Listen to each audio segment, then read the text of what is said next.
Fala galera, tudo bem com vocês? Professor Diego na área para dar continuidade aos nossos estudos sobre genética. O tema da nossa aula de hoje serão os alelos letais.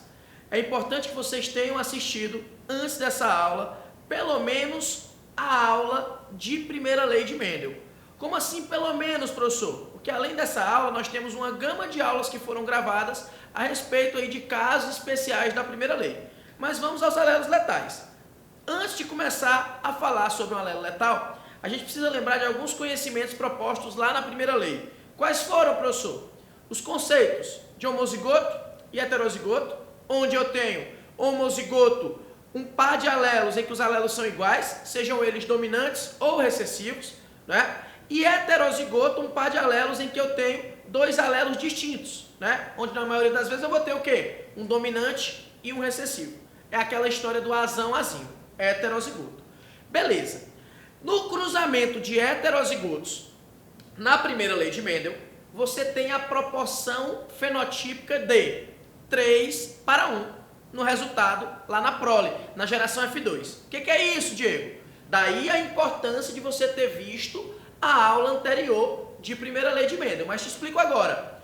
Peguei o indivíduo azão-azinho, heterozigoto. Cruzei com outro indivíduo azão-azinho, heterozigoto. Qual vai ser o resultado, professor? Vamos fazer o cruzamento baseado lá na nossa primeira lei de Mendel. Olha para cá. Você vai combinar esses alelos, né? Lembrando que isso é o genótipo do indivíduo. E o indivíduo manda para a sua prole a metade daquilo que ele tem. Então vamos lá. Esse indivíduo pode mandar azão, enquanto esse manda azão. Então eu vou ter, ó, azão-azão. Esse indivíduo pode mandar o azão, enquanto esse manda o quê? O azinho. Então eu vou ter azão, azinho. Esse indivíduo pode mandar o azinho, enquanto esse manda o azão. Então eu vou ter o quê? Azão, azinho de novo. Opa, professor, não. Vai ter azinho, azão. Sempre você vai colocar o dominante primeiro, tá bom? Combinado? Então vamos lá. Esse azinho pode ser mandado com outro azinho. Essas são as 4 possibilidades. Por quê, professor? Porque cada indivíduo manda para a prole, manda para os filhos metade do seu genótipo. Agora vem para cá. Qual foi o resultado que eu obtive?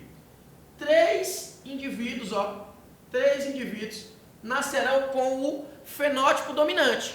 Porque o que foi que a gente combinou? Para ser fenótipo dominante, basta que o dominante apareça uma vez. Então olha para cá. Esse é dominante, homozigoto dominante. Esse e esse são dominantes, heterozigotos, tá bom? Heterozigoto porque tem um alelo dominante e um recessivo.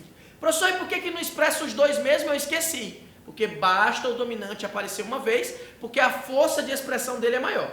Beleza. Então aqui são 3. De quantos, professor? De 4 possibilidades. Então eu tenho 3 quartos. 3 quartos terão o fenótipo dominante.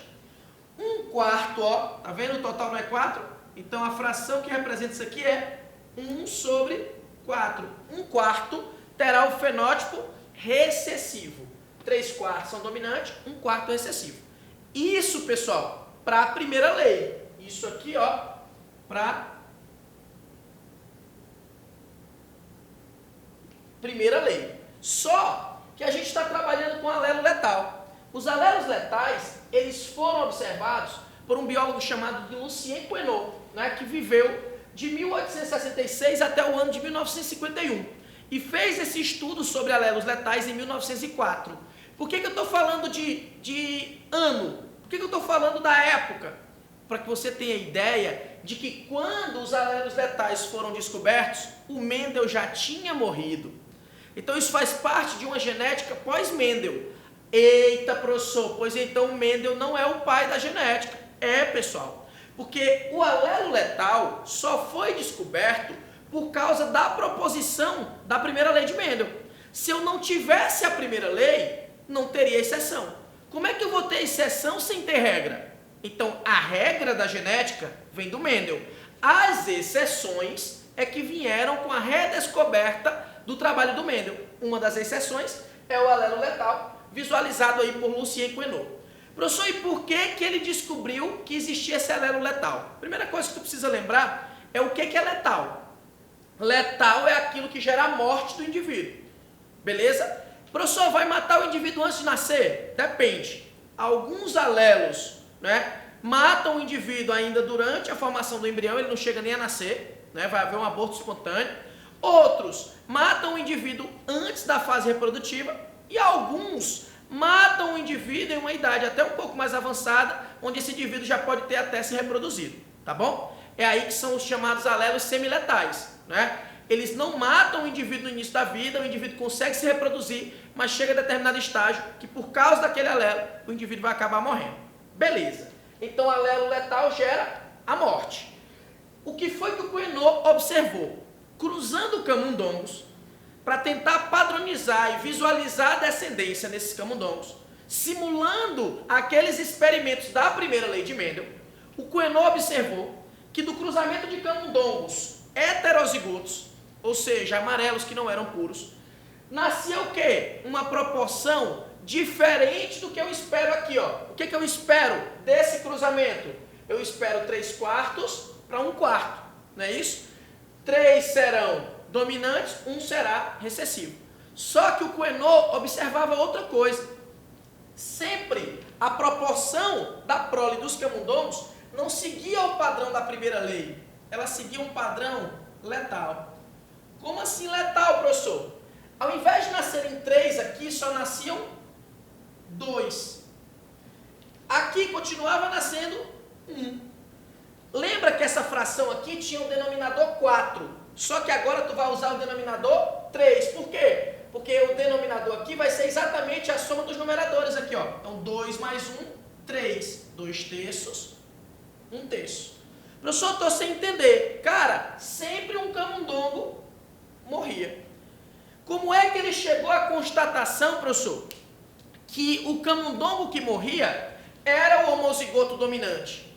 Porque, como o camundongo que morria e ele aparecia ali natimorto, nascia morto, tinha a mesma coloração de 2 camundongos que permaneciam vivos, então, provavelmente, na verdade, certamente, a característica desse camundongo era a dominante. Então, o que aconteceu? Esse alelo dominante, em homozigose, gerava a morte do camundongo. E só sobreviviam os amarelos que eram heterozigotos. E aqui o azinho tinha a coloração, ó, cinza, que é o homozigoto recessivo.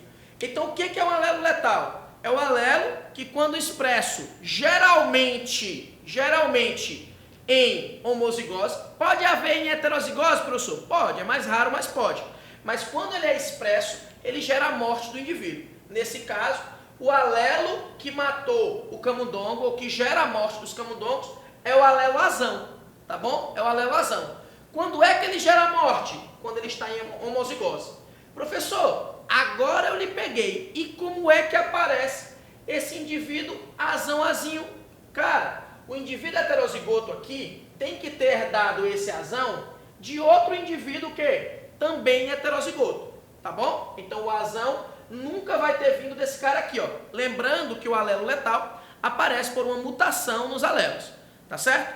Professor, eu quero praticar. Pessoal, eu quero que vocês assistam essa aula de teoria. Fica meio abstrato porque genética é mais prática do que teoria. Então teremos uma aula só para questões. Entendam a teoria, entendam que alelo letal é aquele que gera a morte do indivíduo, né? Seja ele em homozigose ou em heterozigose, é a questão que vai te dizer. Seja ele dominante ou recessivo, é a questão que vai te dizer, tá bom? E a gente vai praticar isso dentro das questões. Vamos ter aulas só para aprender a interpretar questões de genética, beleza? Então, o que eu queria passar para vocês de teoria hoje era a teoria de alelos letais. Espero que tenha ficado claro. Até a próxima aula. Valeu! Abraço!